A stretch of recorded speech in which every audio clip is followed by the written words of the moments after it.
to do with children, and their education is a special cause.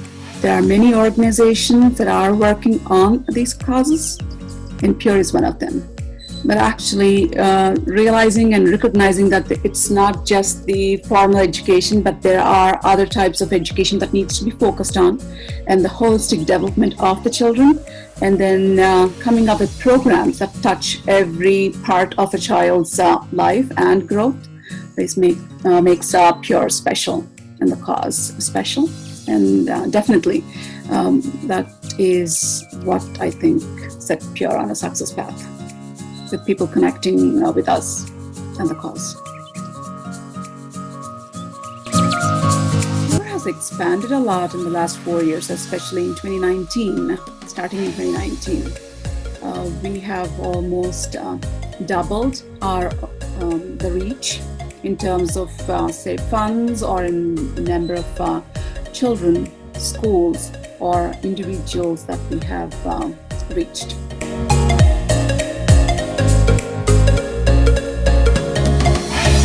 Last 4 years, Pure has seen drastic expansion and growth, both in number of volunteers we have.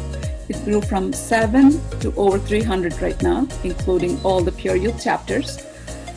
And the youth chapters grew from 1 in late 2016, which started here in St. John's, Florida, to 25 plus right now, soon to be 30. Classrooms transformed. The story of Pure that started with 1 school, 7 classrooms. Even though there were 8 grades, they actually had 7 rooms. So from 7 classrooms to, let's do the math, 500 times on an average, if it's a primary school or middle school, let's just say 500 times about 6. That's how much we have grown. And then there's a lot to do, and then we are actually adding the number of classrooms, number of children we help, number of girls we support. I'm especially talking about girls because of the menstrual hygiene initiative that we have. The growth has been beautiful. And then we go on to, when we chose the cause of education, patience is also needed, because this is not like feeding somebody and saying that, hey, today they're not hungry.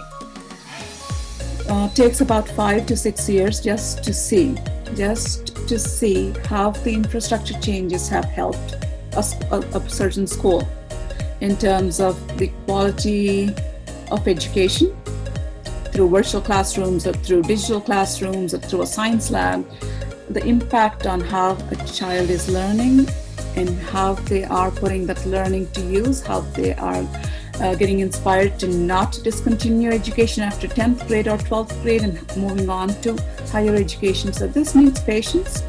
And this, I think, in a couple of years, we should be able to get some metrics and measure our success in terms of children's success.